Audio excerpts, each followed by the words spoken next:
নমস্কার, আলাপ টিভিতে আপনাকে স্বাগত জানাই। আর আপনাদের সাথে রয়েছি আমি শরীফুল।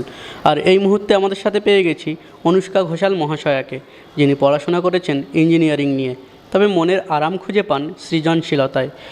বাংলা এবং ইংরেজি দুটি ভাষাতেই তিনি সমানভাবে দক্ষ বা সমানভাবে লিখে চলেছেন। তিনি জি বাংলা মিরাক্কেলেও অংশগ্রহণ করেছেন। আজ তার সাথে কথা বলে জেনে নেব তার প্রকাশিত বই নির্বাণ বুকসের তরফ থেকে সেই বইটি নিয়ে কিছু কথা। আপনার লেখালেখি শুরু কবে থেকে যদি একটু বলেন? আমার লেখালেখি বলতে আমি কবিতা ছোটোবেলা থেকেই লিখতে ভালোবাসি। আর যেহেতু থিয়েটারটা করতাম, তো থিয়েটারের জন্য ওই গল্প বানানো, বিভিন্ন চরিত্র বানানো, পড়া, এইভাবে টুকটাক শুরু করি আর কি। ম্যাগাজিনে তখন লিখতাম, স্কুলে যে বার্ষিক ম্যাগাজিন যেগুলো বেরোতো সেগুলোতে লিখতাম, কিন্তু এটা আমার প্রথম প্রকাশিত বই প্রকাশ।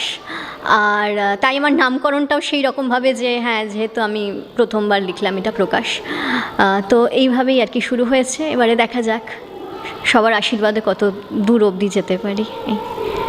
আপনার সদ্য প্রকাশিত বই প্রকাশ, কতদিন ধরে লেখালেখি করেছেন এই বইটা নিয়ে? এই বইটার বেশ কিছু কবিতা আমি লিখেছিলাম প্রায় ধরুন 2-3 মাস আগে। তারপরে যখন আমি জানতে পারি যে এরকম একটা অপরচুনিটি আমি পাচ্ছি বলে, তারপরে আমার কিছু লেখালেখি করা আর কি এগুলো নিয়ে। আর আমাকে প্রচণ্ডভাবে সাপোর্ট করেছে আমার মা এবং আমার ভাই, সব ক্ষেত্রে আর কি। মানে আমার মায়ের ইন্সপিরেশন ছাড়া আমি কিচ্ছু পারতাম না করতে, কিচ্ছু না। আমার মা আর আমার ভাই সব, মানে শুরু থেকে শেষ অবধি আর কি, আমি যা কিছু করি সব কিছুতে আমাকে ভীষণ সাপোর্ট করে। আপনার কবিতায় প্রতিবাদের ভাষা খুব উজ্জ্বল। একজন কবি বা লেখকের কতটুকু সামাজিক দায়বদ্ধতা আছে বলে আপনার মনে হয়? দেখুন, আমার মনে হয় কবি বা শুধুমাত্র লেখক নন, মানুষ প্রত্যেকটা মানুষেরই অমানবিকতার বিরুদ্ধে সোচ্চার হওয়াটা উচিত। আর এখন যা সামাজিক পরিকাঠামো চলছে, তো এর ওপরে দাঁড়িয়ে আমার মনে হয় যে হ্যাঁ, অবশ্যই আমরা যারা একটু আধটু লেখার চেষ্টা করি, আমাদের নিশ্চয়ই সামাজিক একটা দায়বদ্ধতা তো থেকেই যায় যে আমরা অন্যায়কে অন্যায় এবং ন্যায়কে ন্যায় বলবো। জি বাংলায় মিরাক্কেলে অংশ নিয়েছিলেন, সেই অভিজ্ঞতা যদি দর্শকদের উদ্দেশ্যে কিছু বলেন। আমি তখন অনেকটাই ছোট, সিজন 5 পেয়েছিলাম আমি। তো আমি মানে আবছা ভুলেও গেছি আর কি, এখন খুব আবছা স্মৃতি আছে। তো হ্যাঁ, মানে ওটা আমার প্রথম টিভিতে কাজ ছিল। তারপরে একটু মানে এইখানে টকি আর্টিস্ট, ওখানে টকি আর্টিস্ট, এই রকমের কাজ করেছি, 1-2 দিনের কাজ করেছি, কিন্তু ওই অনুভূতিটা একদম অন্য রকম ছিল। মানে রিয়েলিটি শো, আর তখন সত্যি কথা বলতে কি সোশ্যাল মিডিয়া বা অন্যান্য কোনো প্ল্যাটফর্ম ছিল না, তো ভীষণ ভালো ছিল একটা গ্রুপ ওয়ার্ক করা, চোখের সামনে সবাই, মানে সেলিব্রিটিদেরকে দেখা, এত গুণী মানুষরা ছিলেন ওখানে, অনেক কিছু শেখা। তো অবশ্যই এটা একটা মানে ভীষণ বড় প্রাপ্তি আমার কাছে, ভীষণ বড় প্রাপ্তি। আপনি যেহেতু একজন নারীবাদ ব্যাপারটাকে আপনি কিভাবে দেখেন?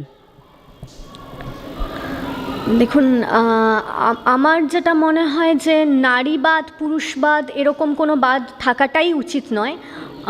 যদি কিছু থেকে থাকে তাহলে সেটা মানবতাবাদ, মানুষের জন্য, মানুষের পাশে, মানুষের সাথে, এটাই আমার কাছে মনুষ্যত্ব।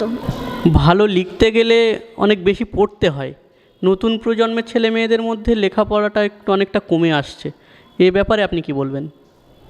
হ্যাঁ, আমাদের একটা টেন্ডেন্সি আছে আমাদের জেনারেশনের, যে আমরা না খুব তাড়াতাড়ি সফলতা পেতে চাই, যে হ্যাঁ একটা কিছু পোস্ট করে দেব, কটা লাইক আসলো, কটা ফলোয়ার্স আসলো, এগুলো আমার মানে আমাদের জেনারেশনের সবাইকে আর কি ভীষণভাবে প্রভাবিত করে। তো এর থেকে যতটা আমরা বেরিয়ে এসে আমরা আমাদের কাজটাকে ভালোবাসতে পারবো, আমাদের যে কাজটা সেটাকে আমরা জাস্ট পুজোর মতন করে নিয়ে সেটার উপরে আমরা কনসেন্ট্রেট করতে পারবো। আমাদের মনে হয় যে আমার ব্যক্তিগতভাবে এটা মতামত যদিও, যে আমরা যদি সোশ্যাল মিডিয়াটাকে বলুন, সেটাকে যদি আমরা ভালোভাবে ইউজ করতে পারি, যে আমরা কিছু শেখার জন্য ইউজ করলাম সেটাকে, এবং সত্যি প্রচারের মাধ্যম হিসেবে তো সোশ্যাল মিডিয়া একটা বিশাল বড় জায়গায় আছে, তো শুধুমাত্র সেইটুকুনি। কিন্তু বাকি সময়টা যদি আমরা সত্যি একটু পড়াশুনোটাকে বাড়াতে পারতাম বা শেখাগুলোকে বাড়াতে পারতাম, তাহলে আমরা মানে নিজেরা ভীষণভাবে আর কি সমৃদ্ধ হতাম। তো হ্যাঁ, অবশ্যই এটা একটা ফ্যাক্টর তো নিশ্চয়ই। লেখালেখির ক্ষেত্রে কোন দিকটাকে বেশি প্রাধান্য দেন, পত্রপত্রিকা নাকি সোশ্যাল মিডিয়া? আমার ক্ষেত্রে সেরকম কোনো বাধ্যবাধকতা নেই, আমি দুটোকেই যথেষ্ট সম্মান করি, দুটো মাধ্যমকেই। কারণ আমরা তো প্রত্যেকে জানি না যে কীভাবে পত্রপত্রিকায় লেখালেখি করতে হবে বা কিছু, সবসময় সুযোগও ওঠে না, মানে সুযোগ আসে না আর কি আমাদের সবার কাছে। তাই আমি বলবো যে সত্যিকারের যদি কারোর মধ্যে প্রতিভা থেকে থাকে তাহলে আমরা সোশ্যাল মিডিয়া কে ইউজ করতেই পারি, কিন্তু আবার ওই যে প্রত্যেকটা জিনিসের একটা পজিটিভ এবং নেগেটিভ দিক আছে। সুতরাং যেহেতু আমাদের সোশ্যাল মিডিয়ার, আমরা যেহেতু একটা সমাজে বাস করি, আমার মনে হয় যে কতটা লেখা যায় বা কতটা লেখা যায় না, অনেক সময় পত্রপত্রিকায় লিখতে গেলে আমাদের ভাষাটাকে আর কি কোট আনকোটভাবে আমাদের একটু সংযত থাকতে হয়, কিন্তু সোশ্যাল মিডিয়া আমরা যা খুশি তাই লিখতে পারি। সুতরাং আমার মনে হয় সেক্ষেত্রে আরও দায়িত্বশীল হওয়ার দরকার আছে। লেখালেখি করতে এসে কখনো কি সামাজিক বা পারিবারিক কোনো প্রতিবন্ধকতার মুখে পড়তে হয়েছে আপনাকে? দেখুন, আমি পারিবারিক কোনো প্রতিবন্ধকতার সম্মুখীন হইনি, কারণ যেরকম আমি বললাম আমার মা, আমার ভাই ভীষণভাবে সাপোর্টিভ আর কি। আর আমার বাবা কখনো বারণ করেননি, বাবাও মানে যথেষ্টভাবেই আর কি সাপোর্ট করেন, কিন্তু আমার মা বোঝেন আর কি যে কীভাবে এগিয়ে দিতে হবে, এইটাই আর কি। কেউই কখনো আমাকে সামাজিকভাবে, আমার বন্ধুবান্ধবরা আমাকে যথেষ্ট সাপোর্ট করেছে, যথেষ্ট সাপোর্ট করে, কিন্তু সামাজিকভাবে বলতে গেলে দেখুন সব সময় তো সমস্ত ভাষাগুলো ফুটিয়ে তোলা যায় না, অনেক কষ্ট, অনেক ব্যথা বেদনা এগুলো রয়ে যায়। অনেক সময় ভাষার ব্যবহারের ক্ষেত্রেও নিজেকে সংযত হতে হয় নানান আর্থসামাজিক কারণের জন্য। তো এইভাবেই আর কি এগিয়ে চলা। তবে আমাদের প্রত্যেকেরই ওই উচিত আর কি নিজেদের সমস্যাগুলোকে সমাজের সমস্যার সাথে মিলিয়ে সেগুলোকে তুলে ধরা, তাহলেই আমাদের সার্থকতা। তো এইভাবেই চলুক। অনেকেই বলেন কবি, সাহিত্যিক এবং নতুন কোনো শিল্পী বা শিল্প সৃষ্টির ক্ষেত্রে মানুষের মধ্যে একটা শূন্যতা প্রয়োজন হয়, যেটা তার লেখার ক্ষেত্রে বা শিল্প তৈরির ক্ষেত্রে কাজে লাগে। এ ব্যাপারে আপনার অভিমত কী? দেখুন, সম্পূর্ণ শূন্য তো আমরা কেউ নই, আমরা সম্পূর্ণ পূর্ণও কেউ নই, এটা আমার একদম ব্যক্তিগত কনসেপ্ট। তো ওই ব্যালেন্স ব্যাপারটা ভীষণ রকমভাবে দরকার, যে আমি কোথায় আছি, কি বলছি। হ্যাঁ, কিছুটা দুঃখ, মানে আমি এখন দুঃখকেই যদি একমাত্র আমার মাধ্যম করতে চাই তাহলে দুঃখবাদী হয়ে যাব, আর যদি উল্লাসকে মাধ্যম করি তাহলে হয়তো সমাজের সব ক্ষেত্রে আমার লেখা, আমার অনুভূতিগুলো পৌঁছবে না। ব্যালেন্স ব্যাপারটা দরকার, আমি ওই ব্যালেন্স কনসেপ্টে ভীষণভাবে বিশ্বাসী। তো আপনি তো কত্থক নৃত্যের সঙ্গেও যুক্ত, এত কাজ করার জন্য টাইম কিভাবে ম্যানেজ করেন? দেখুন, আমি ছোটোবেলায় কত্থক শিখতাম, আর কত্থকের আমি 4th ইয়ার কমপ্লিট করেছিলাম। তারপরে সত্যি কথা বলতে কি আমার কোনো প্রতিষ্ঠানের সঙ্গে যুক্ত থেকে সম্ভব হয়নি। আমি ঝাড়গ্রামের, আমার মানে বর্ন অ্যান্ড ব্রট আপ হচ্ছে ঝাড়গ্রামে, তো ওখানে আমি নাচ শিখতাম।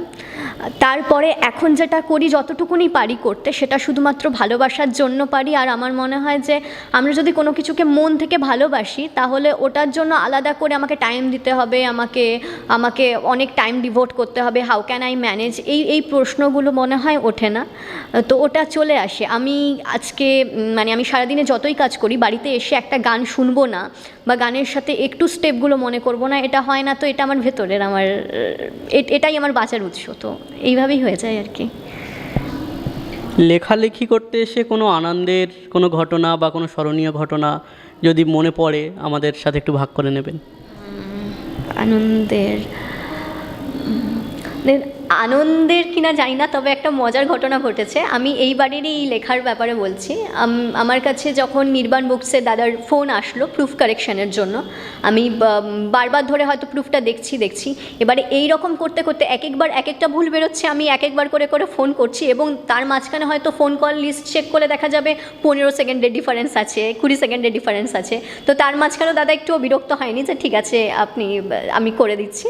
তো এই যখন চলছিল এই ব্যাপারটা, এই টোটাল প্রসেসটাই ভীষণ আর কি মানে ভালোও লাগছিলো। প্রথম লেখা বেরোচ্ছে এবং বেশ মানে মজার লাগছিলো বা মানে ভয় লাগছিলো যে বকা খাবো না, তো এতবার করে চেঞ্জ করছি লেখাগুলো। তো সব মিলিয়ে আমার আর কি এইটাই এরকম হয়েছে, আমার বেশ ভালো লেগেছে আর কি।